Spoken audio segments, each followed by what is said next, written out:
هلو يا حلوين. كنت قاعده كده وحاسه ان انا الفتره دي مش مهتميه ببشرتي احسن حاجه. وشي حاسه كده ان في شعر عايزه اشيله. في غمقان شويه، حاسه ان انا عايزه اعمل تفتيح لبشرتي مش بفلوس كتير وبنفس الوقت حاجه امنه وفي نفس الوقت حاجه جديده. قلت لا، يلا بينا بقى نلعب في وشي شويه. اول حاجه قمت اشيل كل الشعر الزايد اللي انا مش محتاجاه، طبعا بسهوله جدا لان عندي جهاز فلاوليس التحفه ده يا جماعه بيشيل الشعر اللي في الوش وشعر الحواجب. هو عباره عن حاجتين مش جنب واحد. الجنب ده اول جنب فيه، يعني اول قطعه فيه دي لشعر الوش، مش بتحسي بألم نهائي وانتي بتشيلي شعر وشك خالص، ولا بيعملك اي التهابات ولا بيعملك اي تهيج في البشره. عايزه اقول لكم بتحسوا بزغزغه بسيطه في البشره، وكمان الشعر مش بيطلع شكله وحش زي الشيفنج، لا بيطلع حلو جدا وبيقلل نمو الشعر. ده كان الجزء التاني منه الخاص بالحواجب. بس يعني في اي وقت تخلصي تعملي حواجبك بسهوله جدا، تشيلي الشعر الزايد فيها بسهوله جدا من غير اي تعب. زي ما انتم شايفين بيكون معاه USB بيتشحن بيه، حلو جدا جدا وعليه عرض فظيع لاي حد من عندي.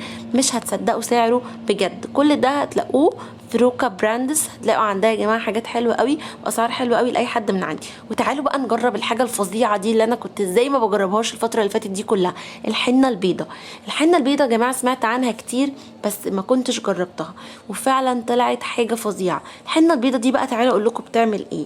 اول حاجه بتفتح البشره جدا جدا، مش بس البشره. بنعملها ازاي؟ بخلطها بميه ورد واعجنها كويس لحد ما تديني قوام متناسق كده، واحطها ماسكه على وشي. او ممكن اعملها معلقه حنه مع معلقتين زيت زيتون ومعلقه عسل، هتبقى حلوه جدا برضو.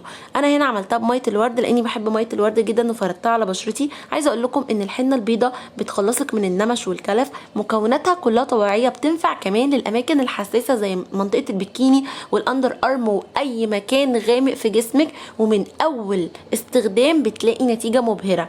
كمان بتساعد على ان هي تشيل الحبوب والبثور، بتعمل نضاره وصفاء في البشره رهيب. كمان يا جماعه المسام حلوه جدا للمسام، خصوصا المسام اللي في المناخير اللي دايما بتكون مضايقانا. عايزه اقول لكم هي عباره عن اعشاب وطمي طبيعي، عشان كده بتكون امنه جدا ان انت تحطيها على اي مكان في جسمك. هنا بقى سبتها تنشف لحد بقى لما تنشف كده، وبعدين تغسلي وشك. وبحقيقي انبهرت، ما كنتش هنا كانت بتنشف اهي خلاص. قلت بقى ادخل اغسل وشي والنتيجة كانت مبهرة. ما كنتش متخيلة ان من اول مرة الاقي بشرتي بتفتح بالشكل ده. عايزة اقول لكم ان انتوا لو استخدمتوها مرتين في الاسبوع كماسك، يعني بتعملوه كده في حياتكم، هتلاقوا نتائج مبهرة. تقدري تستخدميها في الاندر ارم، تقدري تستخدميها في البيكيني، في اي مكان غامق في جسمك، في ايدك، في وشك، في اي حتة. عايزة اقول لكم النتيجة مبهرة. وشي نور بقى افتح من ايدي بمراحل كتير جدا، بقى حاجة فظيعة، وكمان سعرها يجنن. كملت بقى بما اننا بنلعب في وشنا النهارده، طب ما نعملش فيلر ليه؟ بس طبعا فيلر ايه في البيت، احنا مش بتوع عمليات تجميل. تعالوا بقى نشوف الفيلر القمر ده من مايت سينما. بصوا يا جماعه هو بيحرق شويه بصراحه، بس نتيجته فظيعه وبتبان بسرعه جدا. يعني عايزه اقول لكم هو بيحرق شويه كده، عامل زي القلم بتضغطي عليه وتطلعي الفيلر من جواه شويه كده، بتحسي ان انت اكنك واكله فلفل بس نتيجته مبهره. حراق كده شويه وحامي شويه، بس فجاه بتلاقي شفايفك بقى فيها فوليوم، بقت مليانه كده، بيعمل فوليوم رهيب. زي ما انتم شايفين النتيجه كانت لحظيه على طول 5 دقايق، وكان شكل شفايفي بالمنظر ده. عجبني جدا جدا.